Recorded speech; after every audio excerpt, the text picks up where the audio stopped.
બારડોલીની ઉકા તરસાળિયા university ખાતે આદિમ જૂથમાં સમાવેલા લોકો માટે વડાપ્રધાન નરેન્દ્ર મોદી દ્વારા યોજનાની જાહેરાત કરાઈ હતી।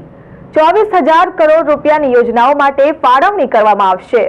આજરોજ સુરત જિલ્લાની ઉકા તરસાળિયા યુનિવર્સિટી ખાતે પ્રધાનમંત્રી જનજાતિ આદિવાસી ન્યાય મહાઅભિયાનની શરૂઆત કરવામાં આવી હતી। પ્રધાનમંત્રી નરેન્દ્ર મોદી કાર્યક્રમમાં વર્ચ્યુઅલ રીતે જોડાયા હતા અને આદિમ જૂથમાં સમાયેલા લોકો સાથે સંવાદ કર્યો હતો। કેન્દ્ર સરકારમાં ભારતીય જનતા પાર્ટી દ્વારા જે સરકાર હાલમાં નરેન્દ્રભાઈ મોદી સાહેબના વડાપ્રધાન હેઠળ સરકાર જે ચાલી રહી છે એના દ્વારા સમગ્ર ભારત દેશની અંદર આદિમ જૂથોની અંદર જે કુટુંબોનો સમાવેશ થયેલ છે, જે જ્ઞાતિઓનો સમાવેશ થયેલ છે એને સ્વસહાય જૂથ યોજના હેઠળ લગભગ 24,000 કરોડ જેવી માતબર રકમની યોજનાઓ આજ રોજ આ દેશની અંદર અમલ થવા જઈ રહ્યો છે। એના ભાગરૂપે સુરત જિલ્લાની અંદર પણ આજે ઉકા તરસાળિયા યુનિવર્સિટી ખાતે સુરત જિલ્લાની અંદર આશરે 89 જેટલા ગામોની અંદર આ જ્ઞાતિઓ રહી છે, એમને લાભો મળી રહે અને યોજનાકીય યોગ્ય માર્ગદર્શન મળી રહે એના માટેનું એક સરસ મજાનું સુંદર આયોજન આજે અહીં કરવામાં આવ્યું છે।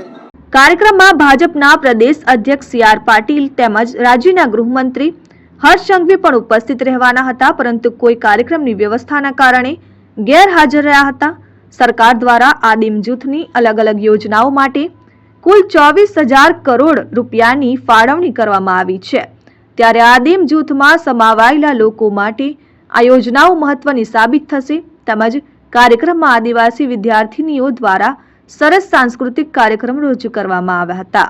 આજે માલીબા કોલેજ બારડોલી ખાતે ભારત સરકારના લોકપ્રિય પ્રધાનમંત્રી નરેન્દ્ર મોદી સાહેબ દ્વારા જે આદિમ જૂથ છે એ આદિમ જૂથના કુટુંબોને 11 જેટલી પાયાની સુવિધા આપવા માટે અને ખાસ કરી સુરત જિલ્લાના લગભગ 89 ગામો કે જેને 24,000 કરોડની આખી જે આ સ્કીમ છે એમાંથી એમને અલગ અલગ જે લાભો છે એ પાકું ઘર હોય, આરોગ્ય કેન્દ્ર હોય, છાત્રાલય, વીજ જોડાણ, પાણીના કનેક્શન હોય, આંગણવાડી હોય, વન વિકાસ કેન્દ્રની માટે હોય, એવા અલગ અલગ 11 લાભો આદિમ જૂથના જે આપણા કુટુંબો છે સુરત જિલ્લામાં એને 89 ગામો છે એને લાભ આપવા માટેની યોજનાનો આજે શુભારંભ પ્રધાનમંત્રીશ્રીની વર્ચ્યુઅલ માધ્યમ દ્વારા થઈ રહ્યો છે।